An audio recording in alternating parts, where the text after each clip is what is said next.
भगवान की भक्ति करते करते भी कई बार भक्त के भीतर अहंकार का जन्म हो जाता है कि मुझसे अच्छा भक्त नहीं है, मुझ पर प्रभु की विशेष कृपा है। और ये अहंकार आना भी गलत बात है। महाभारत का युद्ध तो प्रारंभ भी नहीं हुआ था और अर्जुन के भीतर अहंकार का युद्ध प्रारंभ हो गया। लगातार विजय मिल रही थी, अद्भुत धनुर्विद्या थी, अपराजय पराक्रम था। अर्जुन को अंदर से विश्वास आ गया कि संसार में उनसे श्रेष्ठ योद्धा नहीं है। वो स्वयं को इतना समर्थ मानने लगे कि उन्हें अपनी शक्ति के आगे सब कुछ छोटा दिखाई देने लगा। आप देख रहे हैं कृष्ण कथाएं विदार्ज्य कार्तिक। भगवान श्री कृष्ण और अर्जुन की कथाएं। तीर्थ यात्रा के दौरान ये दोनों रामेश्वरम पहुंचे, जहां त्रेता युग में भगवान श्री राम ने वानरों की सहायता से समुद्र पर राम सेतु का निर्माण किया था। उस विशाल सेतु को देख करके अर्जुन के मन में एक विचार उठा कि प्रभु श्री राम इतने महान धनुर्धर और परम शक्तिशाली थे, फिर उन्होंने वानरों की सहायता क्यों ली? वो तो अपने बाणों से ही पुल बना सकते थे, ऐसा पुल जो कभी ना टूटे। ये केवल एक प्रश्न नहीं था, ये उस अहंकार की ध्वनि थी जो व्यक्ति को अपनी शक्ति के आगे भगवान की लीला को भी छोटी जो है समझने लगता है। उसी समय वहां पर क्या होता है, एक वानर प्रकट होते हैं। साधारण वानर नहीं, बल्कि स्वयं श्री राम भक्त हनुमान जी। उन्होंने अर्जुन के भीतर छुपे हुए उस गर्व को, अहंकार के पल को पहचान लिया। हनुमान जी मुस्कुरा करके पूछते हैं कि पार्थ क्या सोच रहे हो? अर्जुन गर्व से कहते हैं, यदि मैं प्रभु श्री राम के समय होता तो अपने बाणों से ही ऐसा अटूट पुल बना देता जिस पर समस्त वानर सेना भी चलती, फिर भी वो टूटता नहीं।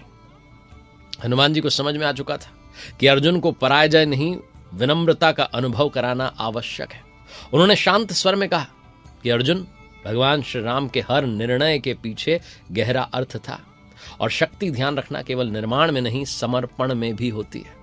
लेकिन जब अहंकार हावी होता है तो तर्क सुनाई नहीं देता। अर्जुन ने कहा, नहीं, मैं आपको चुनौती देता हूं, मैं तो अभी सिद्ध कर सकता हूं कि मेरे बाणों का पुल किसी के भी भार को सह सकता है।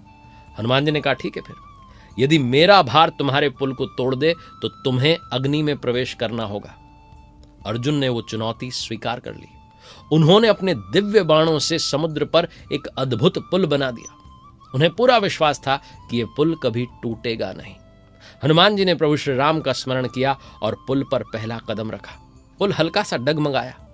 दूसरा कदम रखा तो पुल कांप उठा और जैसे ही तीसरा कदम रखा, पूरा पुल जो था वो टूट करके बिखर गया। अर्जुन स्तब्ध थे। उनका गर्व, उनका विश्वास सब एक क्षण में चूर चूर हो गया।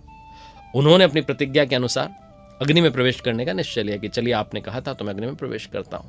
तभी वहां भगवान श्री कृष्ण प्रकट होते हैं, अर्जुन को रोकते हैं और हनुमान जी को देख करके मुस्कुराते हैं और कहते हैं कि हे पवन पुत्र हनुमान, आप दोनों तो जानते ही हो कि ये पुल जो है इतने समय तक टिका कैसे रहा। उन्होंने कहा, नहीं, हम तो नहीं जानते प्रभु कैसे टिका रहा।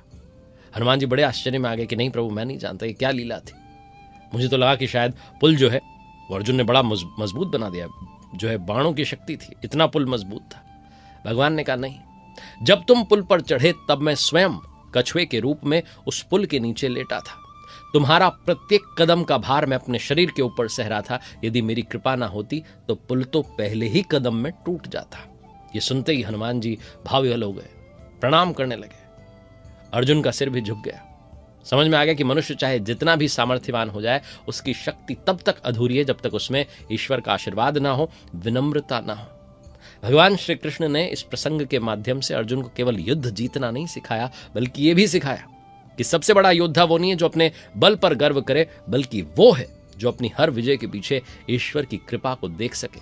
इसीलिए बाद में भगवान श्री कृष्ण हनुमान जी से कहते हैं कि आप महाभारत का युद्ध शुरू होगा, अर्जुन के रथ की ध्वजा पर विराजमान हो जाइए, क्योंकि जहां शक्ति है, विनम्रता है, ईश्वर का स्मरण है, वहां पर जीत सुनिश्चित है। जय श्री सीताराम, जय श्री बालाजी महाराज, जय श्री कृष्ण।